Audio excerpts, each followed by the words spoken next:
जो श्रीमद् भागवत का मूल है वो है चतुश्लोकी भागवत, 4 श्लोक में।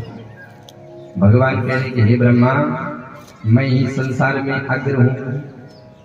भगवान कह रहे हैं अहमेव समेवाग्रे नान्याद् सदसत्परम् पश्चादहं यदेतच्च यो वसिष्ठेत सोऽस्म्यहम्। हरिते अर्थं यत् प्रतीयेता न प्रतीयेत चात्मनि तद्विद्यादात्मनो माया यथा भासो तथा तमः। ये भागवत का बीज मंत्र है, मूल। इन्हीं 4 श्लोकों से ब्रह्मा जी ने नारद को दिया, नारद ने व्यास जी को दिया और व्यास जी ने इसी 4 श्लोक से 18,000 श्लोक बनाए। तो भगवान कहते कि ब्रह्मा जी अहमेव अग्रे, मैं सबसे पहले था। ब्रह्मा जी ने कहा प्रभु आपने इस संसार को बनाया तो आपको कुछ ना कुछ तो मटेरियल लगा होगा। तो भगवान कहते नान्यम न सत था न असत था, केवल मैं ही था। बोले बनाने वाला भी मैं और बनने वाला भी मैं। तो ये 4 श्लोक बड़े दिव्य हैं। पहले श्लोक में तत्व का वर्णन किया, दूसरे श्लोक में माया का वर्णन किया, तीसरे श्लोक में जगत का वर्णन किया और चौथे श्लोक में जिज्ञासु, जो जानने की इच्छा करने वाला है उसका कैसे कल्याण होता है। भगवान ने कहा ब्रह्मा तुम सृष्टि करो। तब जाके ब्रह्मा जी सृष्टि करने में कुशल हुए। ब्रह्मा जी ने सबसे पहले 4 ऋषियों की सृष्टि करी है।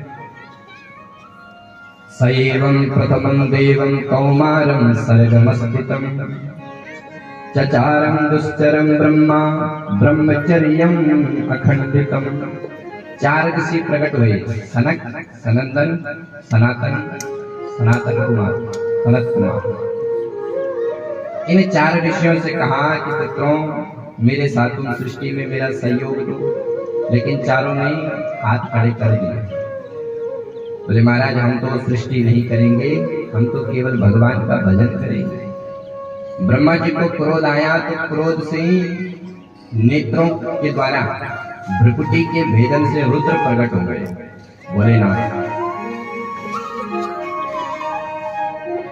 भोलेनाथ ने कहा कि मैं क्या करूं।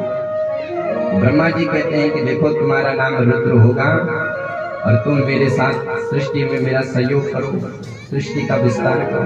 ठीक है महाराज। अब भोलेनाथ ने भूत पिशाचों की सृष्टि करना प्रारंभ कर दिया। डाकनी, बेताल, चुड़ैल आदि की सृष्टि कर दी। वो सब दौड़े दौड़े ब्रह्मा जी के पास आए और ब्रह्मा जी की दाढ़ी पकड़ ली। बोले भाग उठे बाबा यहाँ से। अब ब्रह्मा जी ने हाथ जोड़ लिए कि महाराज ऐसे मेरी सृष्टि नहीं चलेगी, मेरी सृष्टि में तो कुछ अलग ही होना चाहिए। ब्रह्मा जी ने भोले बाबा से कहा कि जाओ तुम कैलाश भजन करो। ठीक है महाराज। अब की बार ब्रह्मा जी ने 10 ऋषियों को प्रकट किया। मरीचि, अत्रि, अंगिरा, पुलस्त, पुलहा, कुरकु, भृगु, वशिष्ठ, दक्ष और दशमस्त नारदा।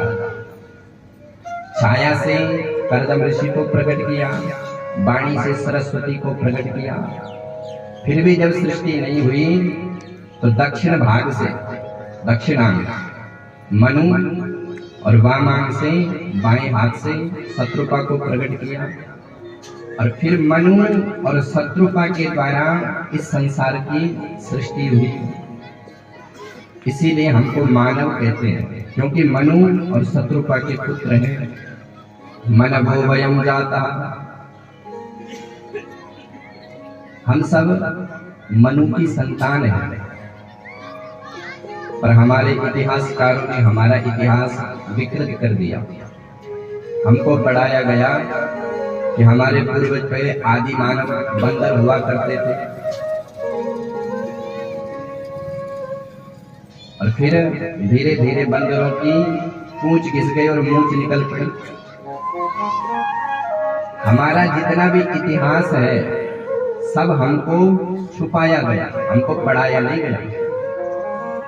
क्योंकि जब से भारत में मैकाले की शिक्षा पद्धति आई तब से हम सबको मैकाले की शिक्षा ने गुलाम बना दिया। हमारे भारत में भारत को पहले विश्व गुरु कहा जाता था, विश्व गुरु। इस भारत में मैकाले नाम का अंग्रेज आया तो उसने पहले भारत की शिक्षा पद्धति को देखा और इस भारत में पहले गुरुकुल चला करते थे, तक्षशिला, नालंदा आदि आदि विशाल गुरुकुल। तो जब मैकाले ने देखा कि इस भारत में तो सब आत्मनिर्भर है क्योंकि सब कुछ करना जानते हैं, हमारे गुरुकुलों में हर प्रकार की शिक्षा दी जाती थी, शास्त्र विद्या, शस्त्र विद्या, शिल्पकारी, मूर्तिकारी, किसानी कैसे की जाती है, भोजन कैसे बनाया जाता है।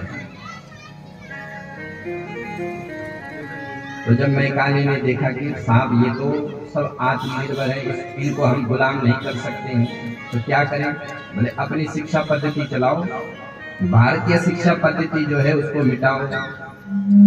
तो मैकाले ने सबसे पहले डिग्री बनाना प्रारंभ कर दिया।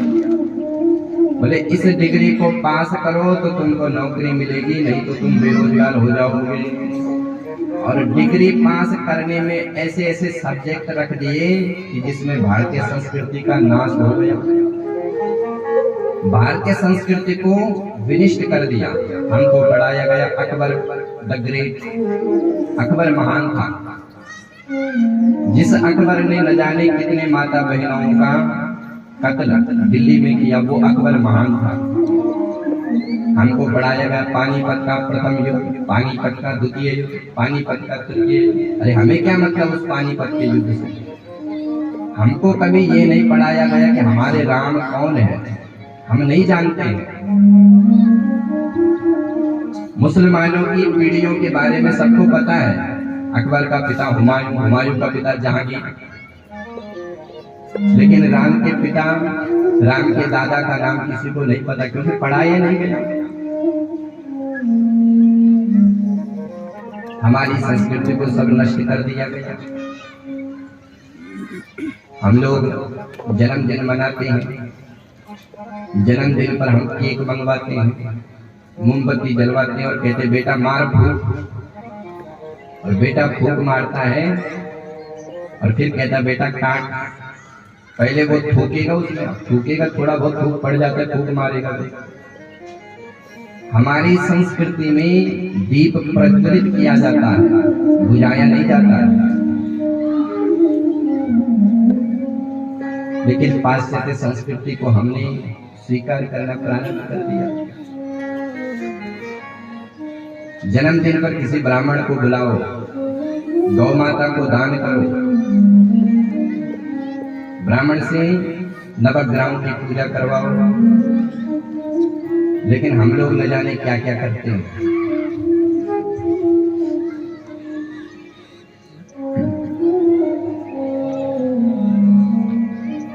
और आज भी हम वास्तव में उस पाश्चात्य संस्कृति के गुलाम हैं। एक बार हमने किसी बालक की पुस्तक पढ़ी, कॉन्वेंट स्कूल में पढ़ता था। ये जो कॉन्वेंट स्कूल है ये पाश्चात्य संस्कृति वालों का ही है, प्राइवेट स्कूल।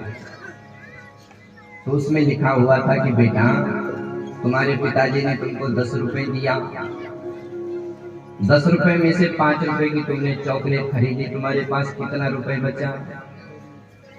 तो बचा तो 5 ही। लेकिन वास्तव में उस बालक को शिक्षा नहीं दी जा रही है, बल्कि उसको चॉकलेट का उपभोक्ता बनाया जा रहा है।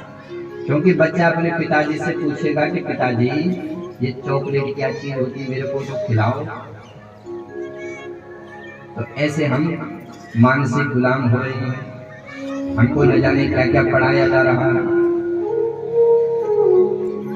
और अगर हमारे सनातन धर्म का, हमारी जो संस्कृति है उसका प्रश्न होता तो वो ऐसा प्रश्न करता कि बेटा तुम्हारे पिताजी ने तुमको 10 रुपए दिए, 10 रुपए में से 5 रुपए तुमने दान किया।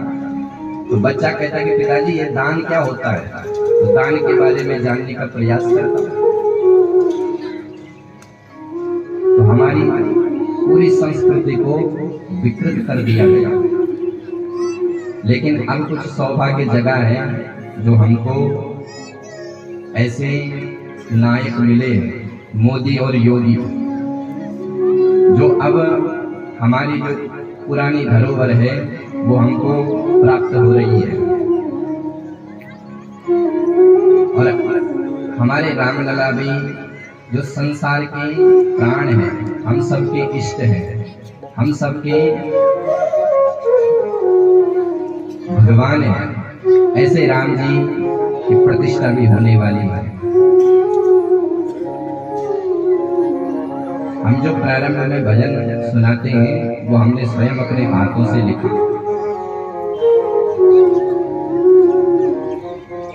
सुबह दिन सुबह घड़ी बार आ गया, राम लला जी का अधिकार आ गया, सनातनियों का त्योहार आ गया।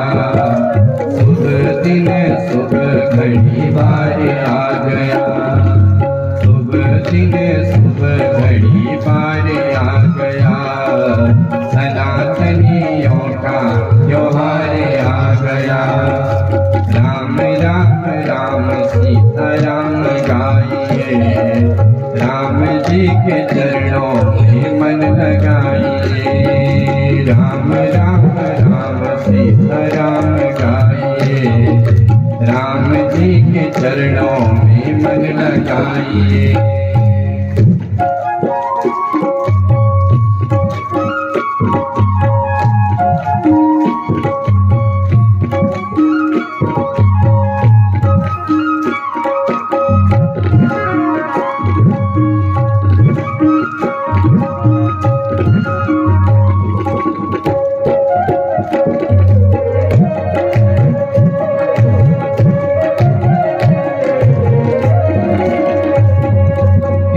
सुबह घड़ी को तुम भूल न जाना, इस सुबह घड़ी को तुम भूल न जाना।